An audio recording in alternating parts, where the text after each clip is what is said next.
చేసే పని ఎలాగూ సరిగ్గా చేయలేదు. పోనీ పెద్దరికమైనా కాపాడుకుంటారేమో అనుకున్నా ఇక్కడ కూడా చేతులెత్తేశారు. ఇదంతా ఎవరి గురించి అనుకుంటున్నారా? ఇంకెవరు? అంగరంగ వైభవంగా 2025 ఛాంపియన్స్ ట్రోఫీ టోర్నమెంట్ నిర్వహిస్తామని మాటలతో కోటలు కట్టారు పాకిస్తాన్ క్రికెట్ మేనేజ్మెంట్. చివరికి వారి పనితనం చూసి సొంత దేశం ప్రేక్షకుల చేతనే చీకొట్టించుకున్నారు.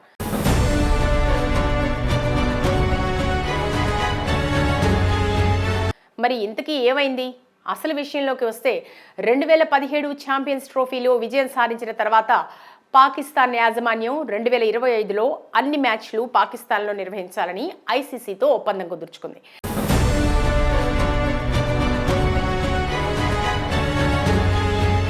అయితే టీమిండియా, బీసీసీఐ మాత్రం పాకిస్తాన్లో ఆడమని, చాలా రకాలుగా గొడవలు చెలరేగుతాయని, మిగతా టీం మ్యాచ్లు మినహా తాము ఆడే మ్యాచ్లను దుబాయ్లో నిర్వహించాలని అనడంతో భారత్ ఆడే మ్యాచ్లని దుబాయ్లో నిర్వహించారు ఐసీసీ.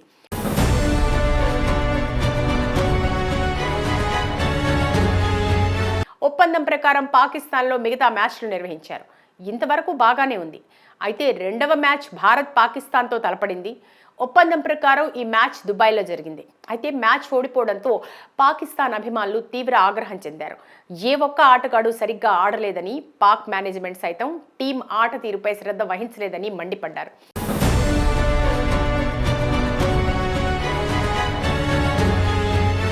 పాకిస్తాన్ క్రికెట్ ఆడటం మానుకోవాలనే మాటలు కూడా వ్యక్తమయ్యాయి. అంతేకాక పాకిస్తాన్ ఇతర మ్యాచ్లు కూడా ఓడిపోవడంతో కొంచెం ఉన్న కోపం కాస్త ఎక్కువైంది.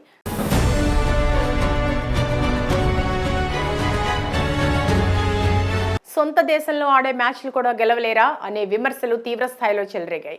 ఈ నేపథ్యంలో మిగతా మ్యాచ్లను కూడా చూసేందుకు పాకిస్తాన్ ప్రేక్షకులు స్టేడియాలకు రాలేదు.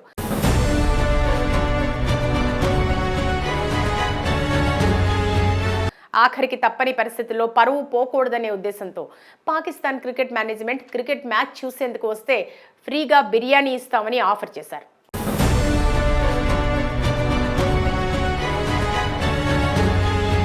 బిర్యానీ కాదు కదా, మందు పోసి మనీ ఇచ్చినా ఏ ఒక్క మ్యాచ్ చూడమని, స్టేడియాలకు వచ్చేదే లేదని ఖరాఖండిగా చెప్పేశారు.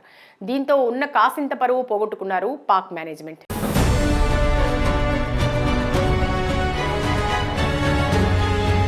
ఇదిలా ఉంటే ఫైనల్ మ్యాచ్ దుబాయ్లో జరిగింది కనుక కనీసం హోస్ట్గా వ్యవహరిస్తున్నందుకైనా పద్ధతి ప్రకారం మ్యాచ్కు హాజరై గెలిచిన టీంకు బహుమతులు ఇచ్చి ఉంటే పెద్దరికం కాపాడుకునేవారు.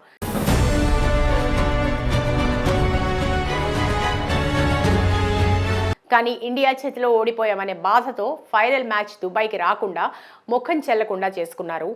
ఐసీసీ చేత విమర్శల పాలయ్యారు. ఇంకోసారి నిర్వహణ బాధ్యతలు నిర్వహించేందుకు అర్హత లేకుండా పూర్తిగా విఫలమయ్యారు.